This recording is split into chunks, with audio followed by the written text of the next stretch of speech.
MTMTE Network. I'm your host today, Dpalm. You can follow me on Twitter at Dpalm66. You recognize me from Super Tuesday podcasts, from our Character Corner podcast, from the More Than Occasional Insanity Check, and from my brand new sports podcast on the network, Unanimous Decision. You can find us on all of your podcatcher devices by searching the names of our podcasts. My dog is apparently going to be very interested in what I'm doing today because he won't stop leaving me alone. Go away. All right, so we're here today with a very special podcast with a very special guest. As we've had before, an interview with the writer of, for my money, the best comic book on the shelves today. I would list the awards, but I feel like we've done it a lot, and there's only so much time we have him. Mr. James Roberts, how are you doing today? Hey, hello. Thanks for having me back, and thanks for a lovely introduction. Well, thanks for coming back. Like I told you before we started recording, this is one of those months where it's kind of, and I promise you it wasn't planned this way, but all of our backlogged More Than Meets the Eye coverage kind of came to a head in this month. We had a lot of our shows that we reviewed kind of taking downtime. We could organize the people that we need to do to get the rollout going, and it happens to coincide with Lost Light 1, which I think is coming out. Is it next month? Yeah, 14th of December is the plan. So what's that? 5 weeks? 5 weeks away, less.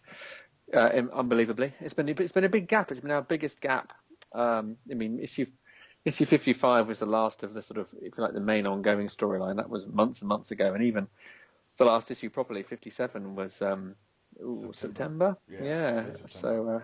Well, even 57, you say that it's not part of the main storyline, but that you managed to squeeze some very nice shout outs to the main storyline.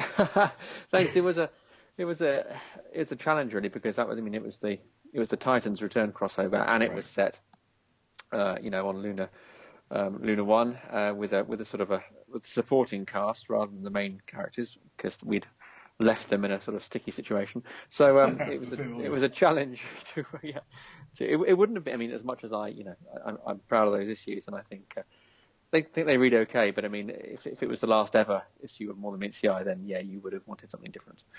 Well, so the last ever issue of the More Than Meets the Eye storyline, which is becoming the Lost Light storyline. So.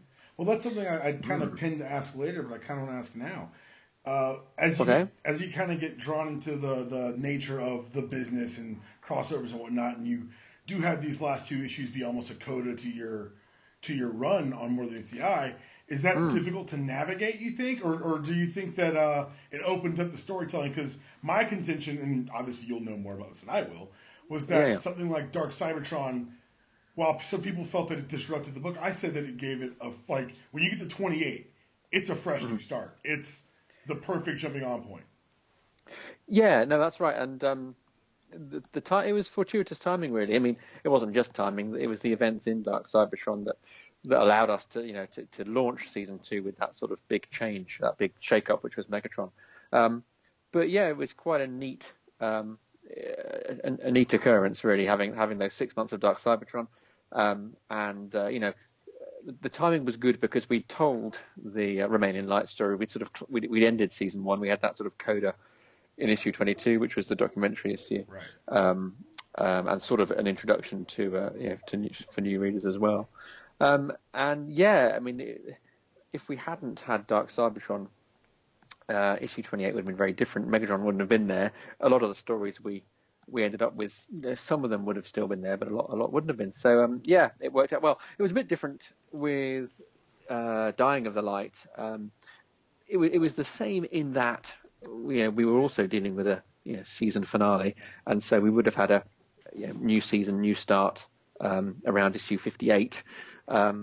But what made it a bit complicated this time around is because, again, as you and I were saying just before we started, the Dying of the Light story itself was very dense and continuity heavy, and it doesn't end with a neat bow on top. It ends on a cliffhanger, and so the challenge with Lost Light 1 is being true to that cliffhanger and picking up where we left off, but not in a way I hope that is impenetrable to the curious new reader. Okay, yeah, before we get into going over season 2, because last time we spoke, we just talked a lot about season 1. Yep. I do want to ask, is it and obviously it's a different experience. What are the hallmarks of the different experience of a new number 1? Because before, the launch was kind of, and I don't want to say undercover, the spotlight wasn't as bright on the. Well, I'm being fair. Yeah, I mean, I you're think right. that's fair. No, you're 'Cause right. the light wasn't right. as bright on the property, but I think you and No. Mr. Barber really kind of elevated the stories that people thought could be told. And now I think with all the accolades you've seen collected online, the top list at the end of every year and must reads on CBR every week, people are watching. And is it a different type of nerves? Because before, as we've discussed, you were just an ardent diehard who got the chance to play in this playground, and now it's almost expectations. Yeah, no, it's made it a different experience, a more nerve-wracking one actually. The stakes are higher for me really with Lost Light launching because of what's gone before. And people's expectations have changed for all the reasons you just said. So I had all of that, and as I say, this balancing act between picking up where we left off and starting afresh, because it's a different proposition. Lost Light 1. It's as I've pointed out, it's I don't want to alienate long-term readers. It's not a brand new start. It's not a reboot by any means. So we don't have, in a sense, we don't have the freedom, for better or worse, that we had 5 years ago, when everybody was meeting Rewind and Chrome Dome and others in their modern day iterations, meeting them for the first time. Let's just get right to talking about season 2, if that's okay with you. Yep, fine. Yep. Okay, great. So I loved the. I know people felt a certain way about it. I love the 6-month gap because it allowed you to do something that you don't see it a lot in comic books, but you tell that dueling narrative. Oh yeah. Where you're simultaneously telling about the past and the present. I really enjoyed that. I thought that it was I started a couple of my friends on season 2, and they said, well, what's happened? I go, well, read Swerve's recap page, and I almost lost them there by just saying that. But once they did, they felt that it was a really good way to break them into the book and kind of get going, kind of feet on the ground. And I think it's interesting you started with Megatron and therapy. Yeah, well, it was. I mean, the great thing about the 6-month gap is really a variation on those on that sort of storytelling device where you start off at the most bizarre or interesting or dramatic moment, and then you say 3 months later or 10 minutes earlier or whatever, then you jump back, and it's become a bit overused. I've used it a few times myself, but it was sort of a version of that.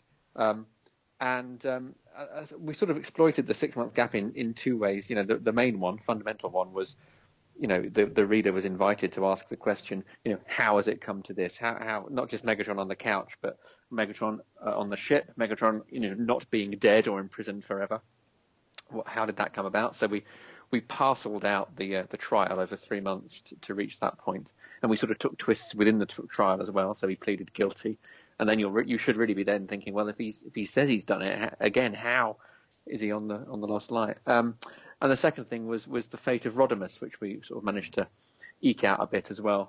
We didn't show him at all in the present day sections, and then we wanted you to believe that he was killed, and they found his coffin. So it was not a device that can be used often, the 6-month thing, but it was useful for us then.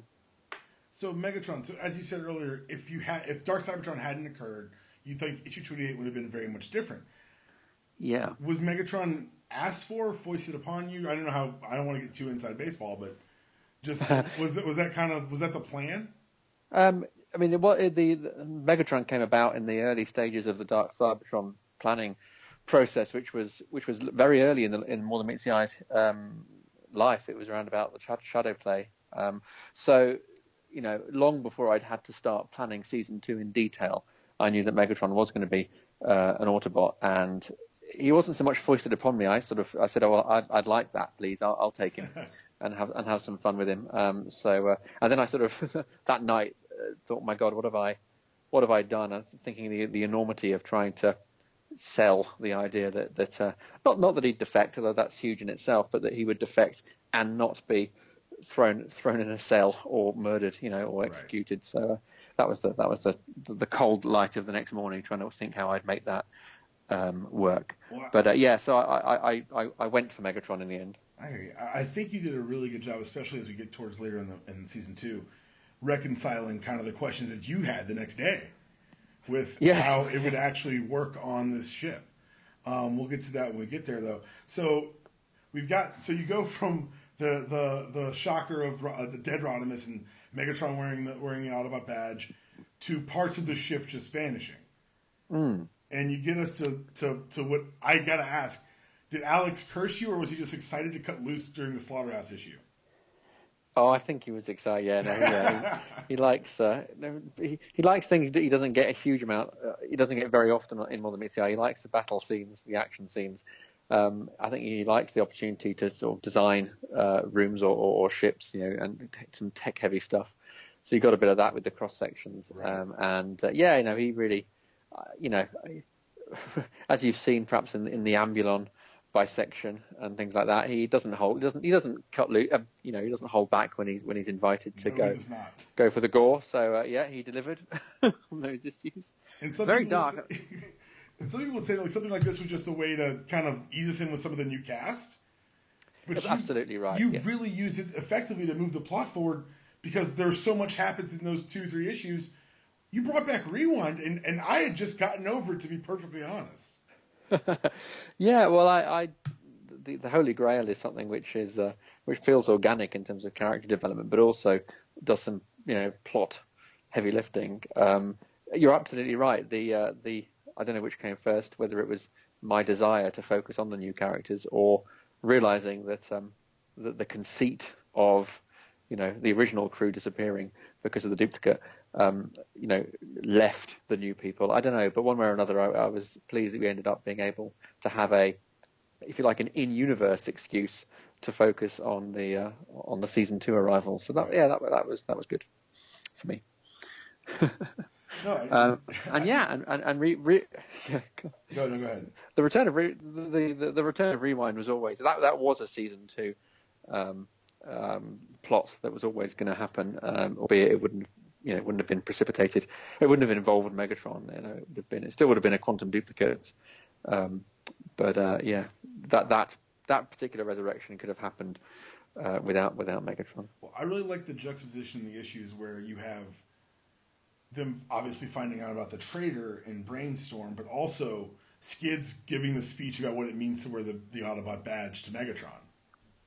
Yeah, I mean that was important because and there was also the Megatron and Ravage conversations. I was, particularly in the early days of season 2, but also perhaps less frequently later on. I wanted to keep exploring the implications of what Megatron had done, and Skids is one of several sort of reader surrogates in that context. He's sort of saying, well, it's got to be more than just swapping a red badge for a purple badge for a red badge.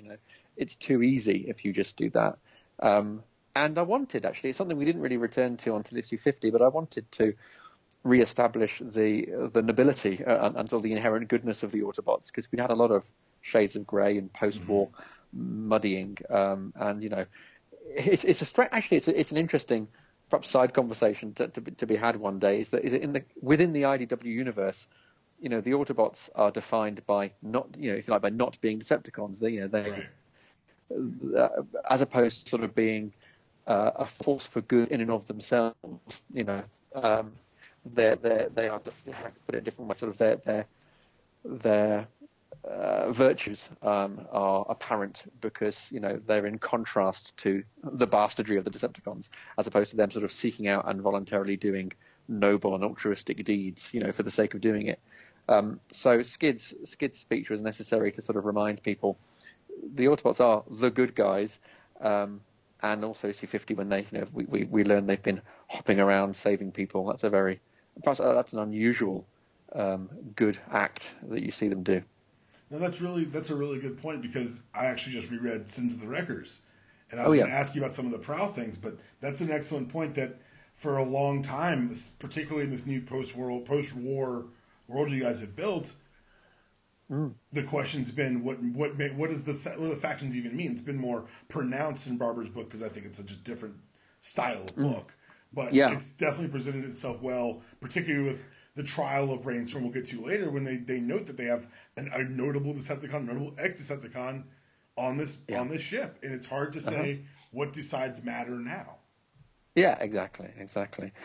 Outside of in different iterations of the franchise, particularly the original G1, as you'd expect, because it's a Saturday morning cartoon, the starting point was that these are heroic characters, and even without the Decepticons, they would, devote their lives to being good. But there hadn't been much scope to explore or reaffirm that in latter years, the latter years of IDW. So yeah, I really enjoyed how you poked at that with the color-coded guns of Brainstorm. Oh yeah, yeah. There's a lot of direct or indirect foreshadowing in these seasons. Yeah, I can tell. So I'm not going to get too far into it because you killing Trailcutter again. I don't know where you get the nerve to just destroy your readers' emotions like that. Yeah, I think lots of people have never forgiven me for Trailcutter's death. Yeah, I mean, it was. I wanted it to be a shock. I wanted to flag up the brutality of the DJD, the senselessness of what they did. Because this was a guy that had been instrumental in saving the life of that particular killer. So yeah. And I sort of like the idea of it being. It sounds a bit clinical, but it was it was a one-off issue. It was as standalone as they come really in More Than Meets the Eye. Although we did have the brainstorm bit at the end, but the story of those characters and finding that unidentified body, that was almost a minor tale. So I liked the fact that it ended with the death of maybe not an A-lister, but certainly someone that readers had been invited to have affection for over the last year or so. Well, not even just in book. That's an 84 cast member, right? Well, yes, true. That's true. I don't often think in those terms actually, but you're right. Yes, I guess that would have done it for a lot of people. Well, you then get into time travel, which every time I try to explain how this book has done time travel, I don't do it justice. Because I really think you must have had like whiteboards, like you see those movies where they're hunting a serial killer. Like I feel like that's how you have to diagram this because it ties back to issue 21 of the previous volume. Which I have to ask: are you just super organized, or are you a wizard, sir? Well, I'd always wanted to be able to tell a story in comics. Involving time travel, where you literally recycled old pages, because I think that's something which you can't do effectively in many mediums. In comics you can, because you can, as we did, reinsert the actual pages. So I had the conceit in mind, but I wasn't sure how I was going to execute it. And I'll be honest, when I wrote Chaos Theory. In the old ongoing, I didn't think, in 3 years' time we'll return to this. but early on in plotting More Than Meets the Eye, I thought, if we are going to return to that era in shadow play, then yes, we could have some fun here. And it was exceptionally fortunate that it was the same artist as Alex, and it wasn't Joanna, but we had Josh as well, but. We came close to the same creative team. It was very gratifying to do that actually, and I was pleased that IDW said, you can use 4 of the pages in 4 extra pages to recycle old stuff, at the expense of adverts and things. So I think part 2 of Elegant Chaos is sort of technically a 26-page story. So yeah. So good Elegant fun. Chaos is kind of your third of your time travel trilogy almost, or past stories trilogy. And this is the first one that we've really directly interfaced with. You see that it's so often and so far throughout the book, like even the origins of the ship or Megatron being overprotective of his origin. Was all of this a part of that plan? I mean, the stuff in Chaos Theory, such as the questions about Megatron's the origin and the question over the serial code, those were just hooks. That I thought, I'll put a question mark in there, and we may or may not go back to it ever. But yeah, like I said, when it came to thinking of More Than Meets the Eye and mapping out season 2, I saw the opportunity to go back and give the illusion of it all being pre-planned. A lot of it is, and some of it isn't. But time travel in particular, you can have there's more avenues the more opportunities to go back and give the impression that this was all very carefully planned out. I'm trying to think of it. I mean, certainly Yeah, I mean, like I said, there are certain elements that right back to Shadow Play that I did think, okay, we'll come back here sometime. But but again, Chaos Theory, that was just stuff that we looped back into in Chaos Theory was a case of identifying opportunities when I sat down to write Elegant Chaos. Really. You did a really interesting thing in you kind of birthed the multiverse of Transformers continuities. Yeah, what a horrifically arrogant thing to do. But yeah, that's yeah. I guess so, yeah, and basically had my cake and ate it several times in several ways, really, because yeah, there's sort of the idea, which I don't think you need to study too carefully. You'll start to see the cracks. But the idea is, yes, we witnessed the point at which the possibility of an infinite number of universes is made real, and it sort of echoes backwards and forwards. So it's if you squint, it sort of accounts for branchings off from things that have happened already. It's is that how you pitch it to the editor, or do you wait for him to realize what you've done? I didn't keep things from John as such. I mean, he knew where that story was going, and see, it didn't. It was interesting because it probably appealed to John in that because it certainly didn't contradict anything that had gone before. Correct. Arguably, it explained things, which is what John likes to do. It retroactively makes sense of stuff. So it would have. Maybe that's why it didn't raise any eyebrows.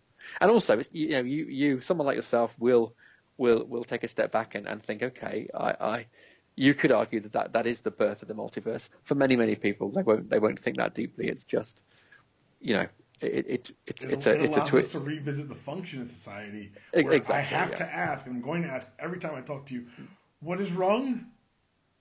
Well, what is wrong? Yeah, what is wrong? Yeah. Will we have? Well, he's an ornament, really, isn't he? So we've said so I've been far. Told. Yeah, that's so. What do you mean? What mystery? That's all been long sorted, of course. Nothing to see here. of that, I'm sure. So then the book gets, and I don't know. People reacted.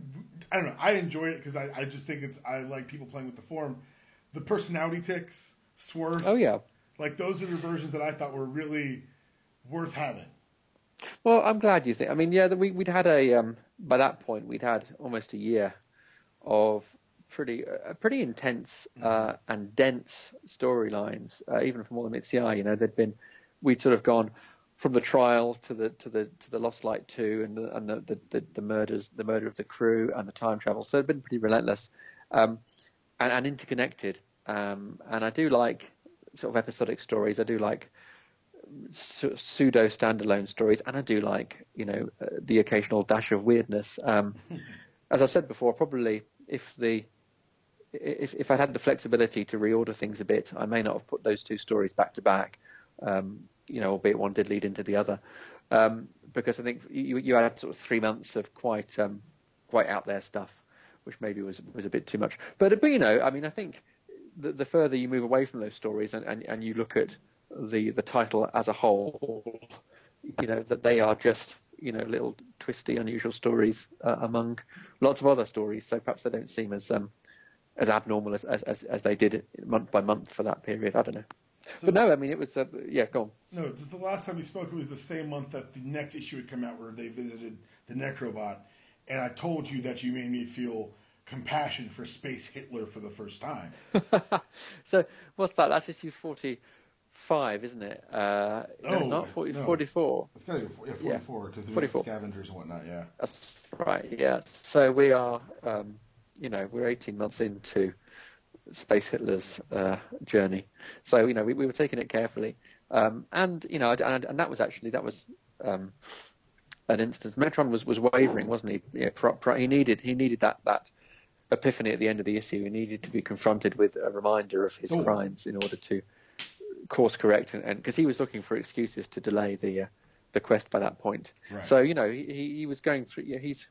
He stumbled a bit on the way on the way towards issue 55, and his sort of ultimate self-realization, and that was one of those instances. But it was that was visually that was a fantastic issue. Sakamoto really delivered on the last two pages. How you took the time with it, though.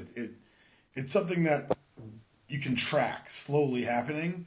and you can see the big milestones, like the conversation with Prime on the time phone, and just the little there's little stops along the way. Yes, that definitely pay off when we get to 55. Well, that's brilliant to hear. I mean, that was very much the intention, that not every single issue, because it would become contrived and repetitive, but every few issues, and maybe in a way that's in your face, such as the Prime conversation or the Ravage conversation or the Skids ultimatum.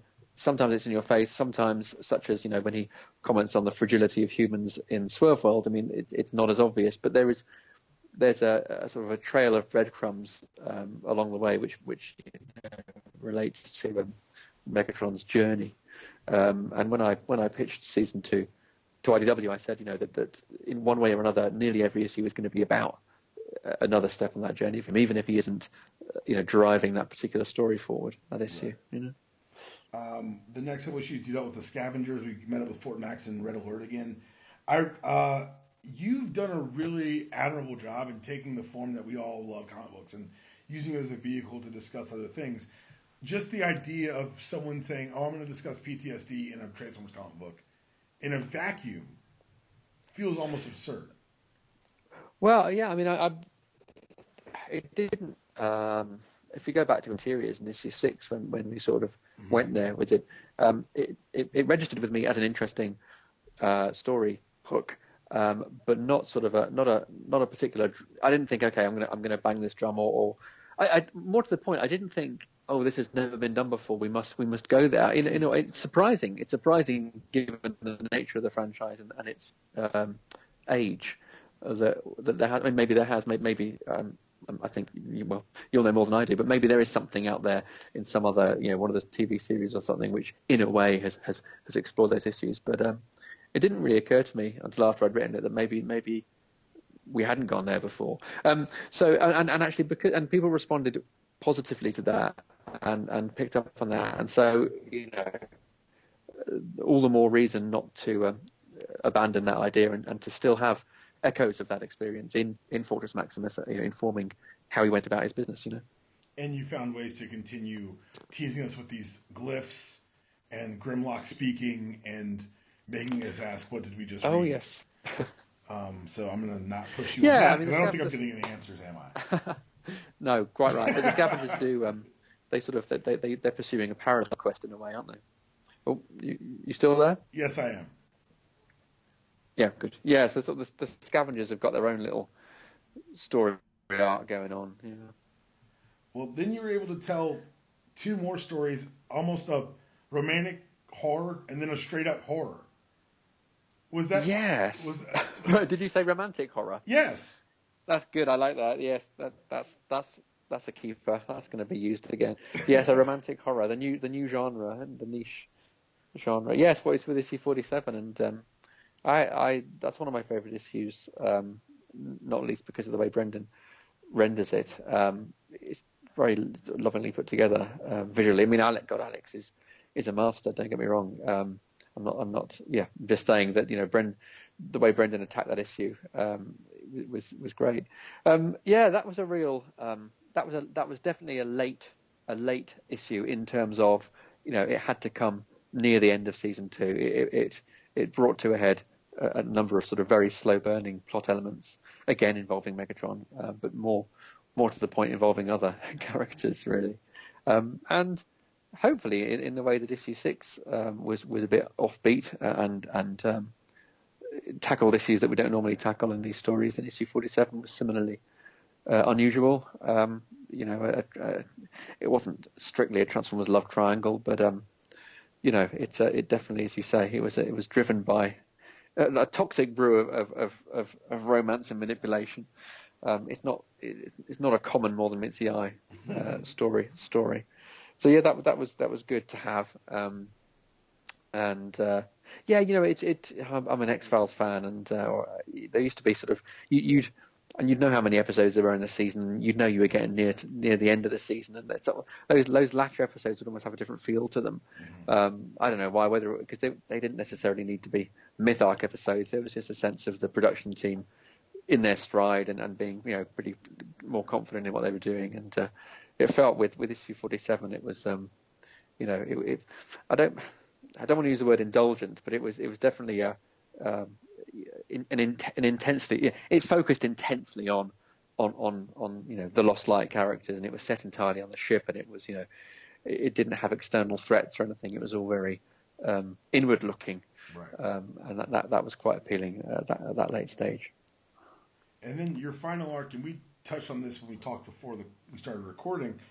You took an issue 50, which is always going to be a sales bump, always going to be a recognition bump, and you didn't say, I'm going to end the story. You said, I'm going to start a very continuity-heavy story. Yeah, which what's interesting about that is that originally issue 50 was going to be the end of Dying of the Light was going to start earlier, and it was going to climax with issue 50, and same with John's All Hell Optimus, and we talked about that, and because issue 50s are, people are going to jump on it with issue 50 if at all. That gets the publicity and it gets the promotion, and so people are more likely to pick up issue 50 and it be their first one. So don't have that be part 5 or part 6 of a 5 or 6 part story. All that said, if you wanted to really exploit the opportunity, then you wouldn't. As you say, you wouldn't start off with a continuity heavy story, even if it was part 1. And yet, this was the end of over 2 years of stories being told. It was the end of season 2. There was no way we could make it. There's no way we could disconnect it from what had come before. So we sort of had the best, or if you like, the worst of both worlds. It was a part 1, but it was extremely dependent on you knowing what had happened for the last 20 issues or so, really. But and then we took 6 issues to tell that particular finale. So let's talk with 50 for a second, because when Getaway appears on the screen, it references everything you talked about: the distractions, the misdirections, the how backwards this entire quest has gone. Yeah, I mean, if the uncharitable would say that's lampshading to get me off the hook, but it really was a way of acknowledging and respecting those readers who remained unconvinced by Megatron or the unreality of the Megatron arc, and saying, well, you're not alone. People in universe have got exactly those same concerns. Just saying it like it is. How can anybody forgive or not even forgive, because the trial is still impending, but how can anybody, while Megatron awaits his trial, allow him to move freely around and indulge him in his road to self-discovery? So there was that call out as well. And I always like the opportunity for someone, an outsider or somebody in Getaway's case, that has elements of being an outsider because he joined late. It's always good to have somebody point out the obvious and say, Rodimus, you're a pretty crap captain, And there's a great episode of Community in series 5. Series 6, when it's the last series, and they gate crash this wedding. The main cast are invited to this wedding, and you sort of, it's probably, I think it's the second time it's been done, really, but you see them through the eyes of normal people, and you realise they're all hideous. They're just they're a terrible bunch of people. They're sort of with their in jokes and their indulgences and their selfishness. And in a similar vein, with Dying of the Light, there was a reason to have the 15 or 16 characters that purely by chance we have been following for the last few years. And because as I've said before, there's nothing, they're only considered as a group, as a cast, because we've chosen to tell stories about them. There's 250 people on that ship, and we just happen to mainly follow these guys. So here was the tables being, here was through Getaway, here was the reader being invited to see our beloved heroes as most other people do. The people that don't get the spotlights and don't get, we don't follow the other people's stories. To them, these guys, by and large, are Megatron sympathizers. They're always hanging around with him, always getting into scrapes with him. It was fun to do that. It allows you to notice also a lot of headaches in season 2. Yes, of course, because of the large gun. Yes, indeed. So a lot was explained in that getaway rant. So there was we explained what Atomizer was up to with his list, and as you say, the headaches. Yeah, and that was another factor of not so much dying of the light as a whole, but that issue 50. It was intended to pay off on a lot of things. Well, you were able in Dying of the Light to bring back Ratchet and Drift, to revisit some of the mysteries of the Necrobot, to send Nightbeat and Rung to the center of the mold of Cybertron. The whole thing is all weird and crazy. I'm sure you're going to explain it in Lost Light, or maybe not. I don't know. But I do want to talk about the culmination of Megatron's arc. Okay. We've watched him go from reluctant Autobot to virulent pacifist.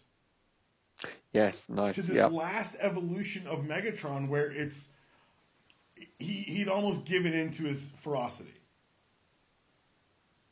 Yeah, it was the last test, really. It was the ultimate test in many ways, because it was the ultimate provocation, both in terms of its nature, but also I suppose the irony of it. Really, it was something which he created, which it turns out, took him closest to the brink. Right. It was his ideology made flesh. Really. Absolutely. Yeah. I mean, it was too irresistible an idea. When I thought that the DJ, of course, the DJD are going to be the season's villains. Of course, it's going to lead. It can only climax with a confrontation between Megatron and his protege. And sort of. I use the word hesitantly, but literally confronting his, the consequences of his actions in that way. So it was an inexorable path really towards that confrontation, and it was sort of freighted with. I'm not crediting myself with a lot of this, because it just a lot of the groundwork had already been done, but it was freighted with significance and symbolism and all that stuff, and it made. I hope it made for a sort of meaty finale, really. Oh, it did, because you found another way to tie back to Chaos Theory, where Ratchet says, "I always heard those rumors about his eyes," and I was like, "How did he do this? This is amazing!" Because that panel with the energy pouring out of his eyes, I'm looking at it right now. You found a way to work in his original tech spec into your finale. Yes, that was yeah. There's certain things certain ideas that pop into your head, and you think, okay, no, that's a keeper. That's gratifying for different reasons. I tried in a very deliberate / contrived way to build off or to use as many elements of season 2 as possible in that very last issue. Actually, 55. You get Trail Cutters. Trail Cutter comes back into it almost as a ghost, really, in terms of his. There's a legacy there. There's an element of his character or an ability of his which is pivotal to the plot. Obviously, the buried briefcase comes back into play. The mysterious disappearance of Terminus and Roller. All that stuff. Really, we held off as long as we could, sort of explaining how it all fits together, and we tried to do that, to offer up the final explanation in part 6. Another tip of the cap, because I guess the Necrobot's change of heart came from his conversation with Nightbeat, but you played an excellent long game with Roller. Oh, thank you. That was Well, yes, the Roller controversy or the Tarn controversy. There'll be some that were happy with it and some that won't. But I think, as I've said elsewhere, really, Tarn's identity, the real Tarn could either be someone you've never heard of, or Roller, or somebody that you had heard of that wasn't Roller, and obviously chose the latter most. I like, Roller reappeared at the end as a sort of a surviving character in his own right, and Tarn is Glitch, and there's some seeding of that idea. Yeah, maybe not as many. He's standing between Roller and Prime when Prime tells me to read the book, and you're like, trust me, I've had to go through a couple times that fine tooth comb and said, what has he done here? How has he created this maze? Yeah, it's a balancing act, and sometimes there's not enough clues, and people feel robbed. And then sometimes it turns out there's too many, and people guess too many people guess too early. It's always going to be one or the other. So yeah. But yeah, no, I'm glad for you at least that the Megatron arc paid off. And yeah, we had the sort of classic last minute wobble, and he pulled through, and I tried to where if it was a character driven plot moment, then at that stage in the game, the end of season 2, I tried to make the motivations or the rationale for decisions very heavily grounded in stuff that had happened in season 2. So we'd established that in issue 28, who was Terminus. A few issues later, you can meet him now, and so on. So yeah, I've said before, the whole season really is intended to be read as one big story, in a way that's different to season 1. Actually, season 1 was about introductions and getting to know the characters, and it accelerated after Overlord escapes. There's pretty much 8 or 9 issues which are one big story, but season 2, not least because time travel is at the heart of season 2. Right. It gave us more scope to really get interconnected in a non-linear way, which isn't, unless you use time travel again, then you don't really, that's not going to happen in season 3. Yeah, I season 3. Thanks for taking the time, but I gotta ask, what can we, in the space of however much you want to spend, what can we expect? Lost Light 1. Okay, so Lost Light 1, it does pick up from the end of 55. From all the Kirby dots on the last page. I also noticed that. Yeah, from the Kirby dots. So we return to Necro World. We also, what can I tell you? Okay, so we return there for a bit, and we start some other new threads. I can tell you that it's not like Modern Meets the issue 1, which was essentially standalone with sort of a here's what's to come at the end. Really, I mean, yes, it does set up issue 2, but it was more of a self-contained experience. Lost Light issue 1 is part 1 of a multi-part storyline, quite a big one, and an expansive one. And it's similar in tone to, well, not tone so much. It's similar in scope or intent to Dying of the Light, in that it's not focusing on 2 or 3 characters. There's a lot of people in here, and they're sort of like pinballs, really. They're bouncing around doing sometimes doing like their own things, sometimes doing things which impact on each other. You'll see what I mean when we get there. But it's basically saying to old readers, here's the thing that you like. I hope that you still like, and watch what we're going to do with it now. And to new readers, it's saying, allow me to introduce you to some Transformers. It's hard to say too much without giving it away, but it looks great. Jack Lawrence has done an amazing job. Joanna Lafuente is returning as colorist, although John Paul Bove also handles colors in issue 1. I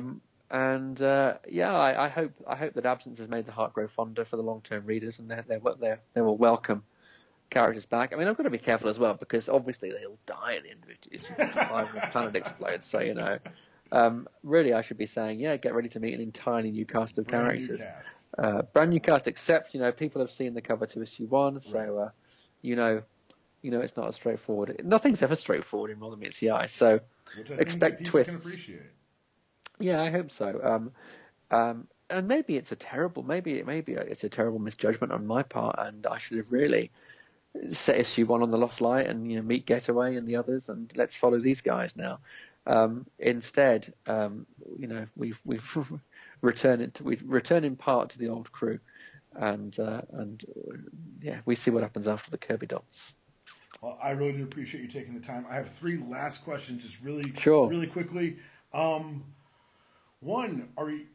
am I reading too much into it to say that the time traveled folks on the Necrobox planet happen to be looking like fake organics, like the ones in the basement at the scavenger issues.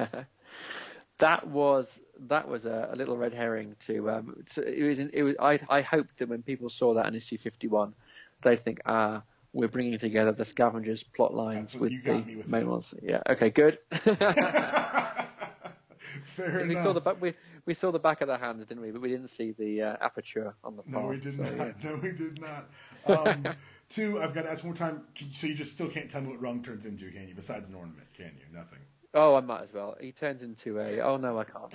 That was the scoop of the year. And three, can you remind everyone when they can pick up your book and where they can find it? Great, thank you. Yes, I can. So, if all things go to plan, the issue 1 comes out on the 14th of December. Technically, the last issue of More Than Meets the Eye, or the last issue under the More Than Meets the Eye heading, comes out a week earlier, I believe. That's the Scavengers issue that I co-wrote with Nick Roach. Mm-hmm. So that's on the 7th. 14th is Lost Light. And then roughly 4 to 5 weeks thereafter, Lost Light carries on. There's a lot of covers to this one. I think there's 9 covers too. So, of course, to get the full experience, I urge you to collect them all. It's not 14th of December, not very long, just in time for Christmas. And it's been far too long since we caught up with Rodimus and Co. So I hope people are ready to dive back in. Again, thank you, Mr. Roberts. This has been another edition of MTR Network. I am Dpalm. Follow me on Twitter at Dpalm66. Follow the network at the MTR Network for all your comics, games, movies, politics, sports, podcasting needs. We do a lot of stuff, apparently. And we'll talk to you guys next time. Thanks.